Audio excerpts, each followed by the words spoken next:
into the senses of accumulating, source bond, and impediment, and that of cessation into the senses of escape, seclusion, being unformed, and deathless, and that of the path into the senses of outlet, cause, seeing, and predominance. Having analyzed, having revealed, having shown them, is what is meant. Section 63. He can also be called blessed when he can be called one who has frequented Bhattava, owing to his having frequented, cultivated, repeatedly practiced, such mundane and supramundane higher than human states as the heavenly, the divine, and the noble abidings, as bodily, mental, and existential seclusion, as the void, the desireless, and the signless liberations, and others as well. Section 64.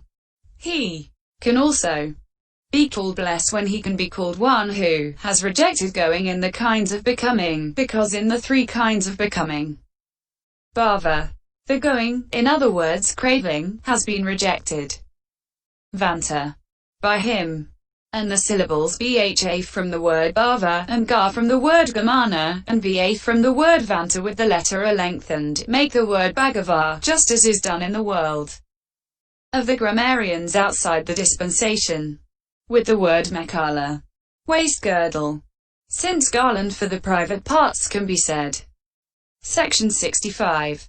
As long as the meditator recollects the special qualities of the Buddha in this way, for this and this reason the Blessed One is accomplished, for this and this reason he is blessed, then on that occasion his mind is not obsessed by greed, or obsessed by hate, or obsessed by delusion.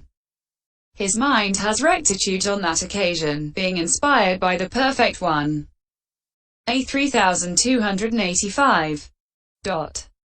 Section 66. So when he has thus suppressed the hindrances by preventing obsession by greed, etc., and his mind faces the meditation subject with rectitude, then his applied thought and sustained thought occur with a tendency toward the enlightened one's special qualities. As he continues to exercise applied thought and sustained thought upon the enlightened one's special qualities, happiness arises in him. With his mind happy, with happiness as a proximate cause, his bodily and mental disturbances are tranquilized by tranquility. When the disturbances have been tranquilized, bodily and mental bliss arise in him. When he is blissful, his mind, with the enlightened one's special qualities for its object, becomes concentrated, and so the jhana factors eventually arise in a single moment. But owing to the profundity of the enlightened one's special qualities, or else owing to his being occupied in recollecting special qualities of many sorts, the jhana is only access and does not reach absorption. And that access jhana itself is known as recollection of the Buddha, too, because it arises with the recollection of the enlightened one's special qualities as the means. Section 67. When a bhikkhu is devoted to this recollection of the Buddha, he is respectful and deferential towards the master. He attains fullness of faith, mindfulness, understanding and merit. He has much happiness and gladness. He conquers fear and dread. He is able to endure pain. He comes to feel as if he were living in the Master's presence.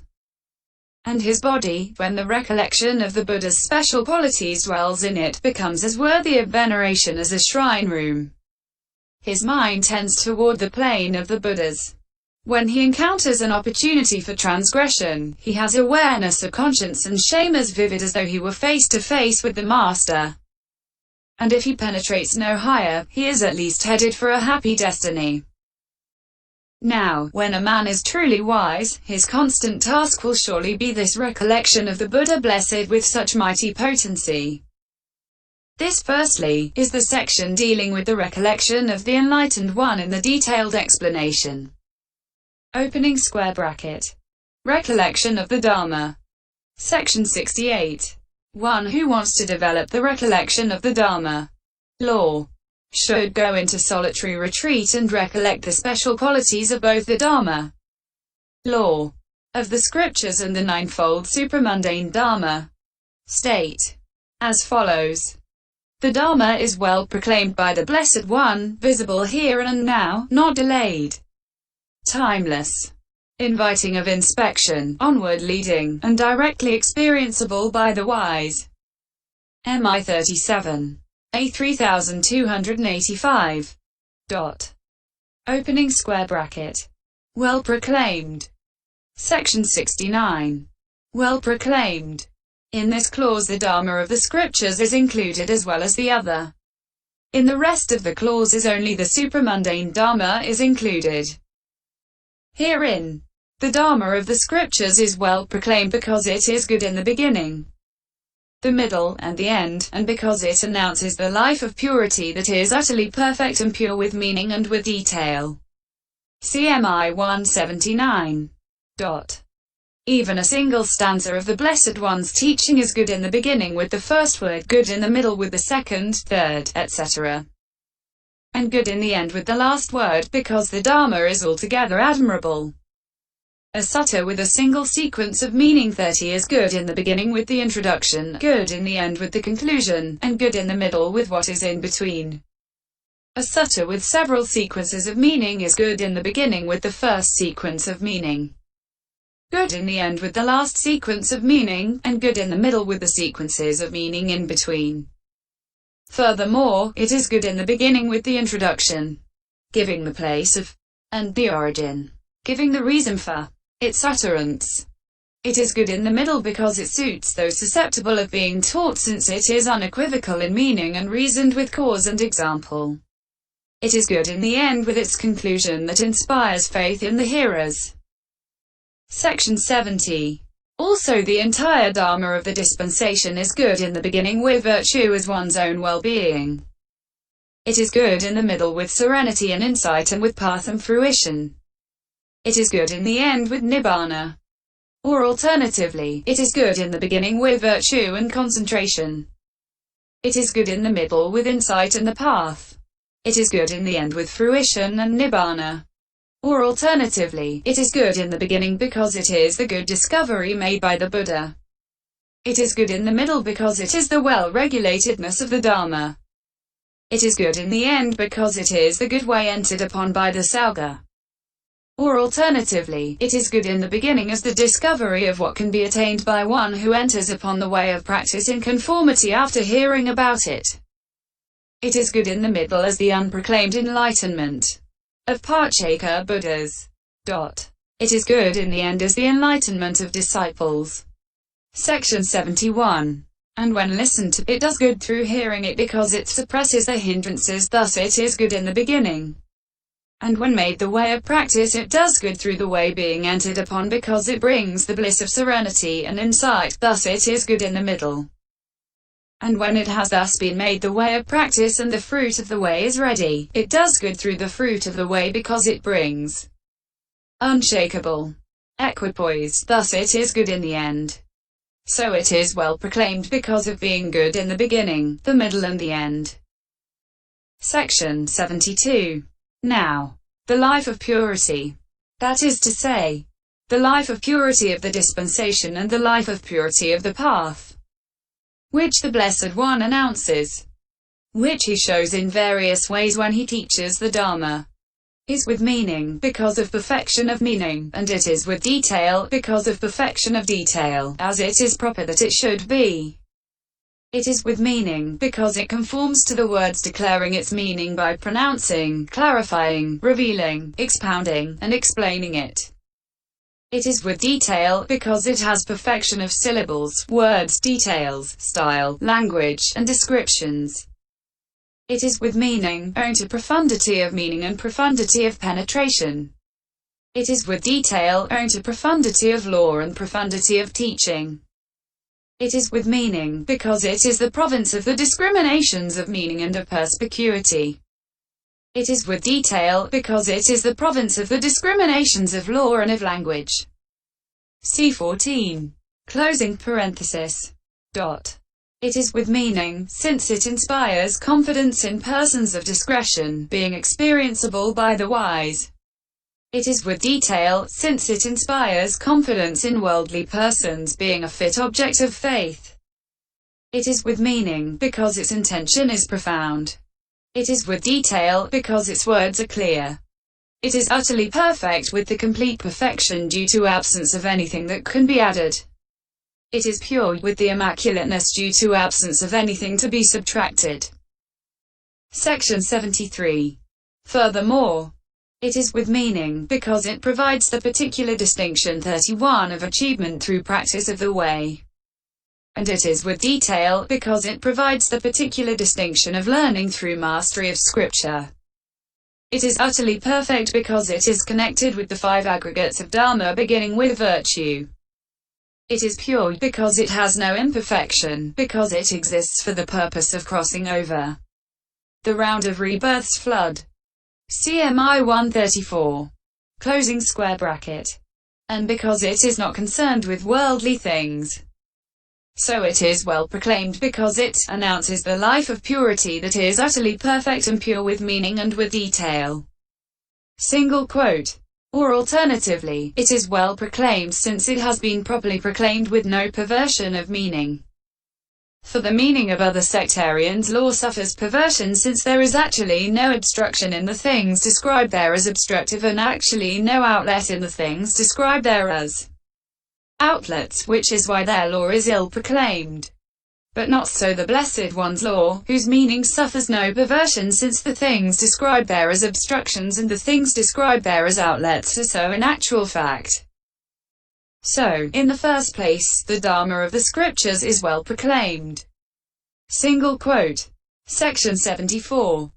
The supramundane Dharma is well proclaimed since both the way that accords with Nibbana and the Nibbana that accords with the way have been proclaimed, according as it is said. The way leading to Nibbana has been properly declared to the disciples by the Blessed One, and Nibbana and the way meet.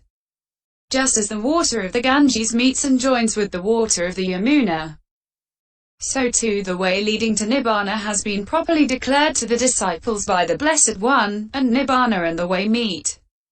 D 2223. Section 75. And here the noble path, which is the middle way since it does not approach either extreme, is well proclaimed in being proclaimed to be the middle way. The fruits of asceticism, where defilements are tranquilized, are well proclaimed. 2. In being proclaimed to have tranquilized defilement. Nibbana, whose individual essence is eternal, deathless, the refuge, the shelter, etc., is well proclaimed too in being proclaimed to have an individual essence that is eternal, and so on. So the supramundane Dharma is also well proclaimed. Single quote. Opening square bracket. Visible here and now. Section 76. Visible here and now. Firstly, the noble path is visible here and now, since it can be seen by a noble person himself when he has done away with greed, etc. in his own continuity, according as it is said. When a man is dyed with greed, brahman, and is overwhelmed and his mind is obsessed by greed, then he thinks for his own affliction, he thinks for others' affliction, he thinks for the affliction of both, and he experiences mental suffering and grief. When greed has been abandoned, he neither thinks for his own affliction, nor thinks for others' affliction, nor thinks for the affliction of both, and he does not experience mental suffering and grief. This Brahman is how the Dharma is visible here and now. AI 156. Section 77. Furthermore, the ninefold supramundane Dharma is also visible here and now, since when anyone has attained it, it is visible to him through reviewing knowledge without his having to rely on faith in another. Section 78. Or alternatively, the view D. that is recommended. Pasatha pp. of root Sais is proper view. It conquers by means of proper view, thus it has proper view, visible here and now. For in this way the noble path conquers defilements by means of the proper view associated with it. And the noble fruition does so by means of the proper view that is its cause, and Nibbana does so by means of the proper view that has Nibbana as its objective field. So the ninefold supramundane Dharma has the proper view, is visible here and now, since it conquers by means of proper view, just as a charioteer, Rathika, is so called because he conquers by means of a chariot. Ratha. Section 79. Or alternatively, it is seeing that is called the seen. Diya. Then diya and sandhya are identical in meaning as seeing. It is worthy of being seen. Diya. Thus it is visible here and now. Sandhika. For the supramundane Dhamma, law, arrests the fearful round of kama, etc. Closing square bracket. As soon as it is seen by means of penetration consisting in development of the path, and by means of penetration consisting in realization of nibbana. So it is visible here and now. Sandhika. Since it is worthy of being seen just as one who is clothable. Vatihika. 33 is so called because he is worthy of clothes. Vatha. Opening square bracket. Not delayed. Section 80. It has no delay. Lit. Takes no time, kala. In the matter of giving its own fruit, thus it is without delay. Without delay is the same as not delayed. Akalika. What is meant is that instead of giving its fruit after creating a delay, using up time, say, 5 days, 7 days, it gives its fruit immediately next to its own occurrence. CSN 226. Section 81. Or alternatively, what is delayed? Kalika, lit. What takes time is what needs some distant time to be reached before it can give its fruit. What is that? It is the mundane law of profitable kama. This, however, is undelayed. Na kalika. Because its fruit comes immediately next to it, so it is not delayed. Akalika. This is said with reference to the path. Opening square bracket. Inviting of inspection. Section 82. It is worthy of an invitation to inspect. Ahipasa vidi. Given thus. Come and see this Dhamma, thus it is inviting of inspection. But why is it worthy of this invitation? Because it is found and because of its purity. For if a man has said that there is money or gold in an empty fist, he cannot say, come and see it. Why not? Because it is not found. And on the other hand, while dung or urine may well be found, a man cannot, for the purpose of cheering the mind by exhibiting beauty, say, come and see this. On the contrary, they have to be covered up with grass and leaves. Why? Because of their impurity.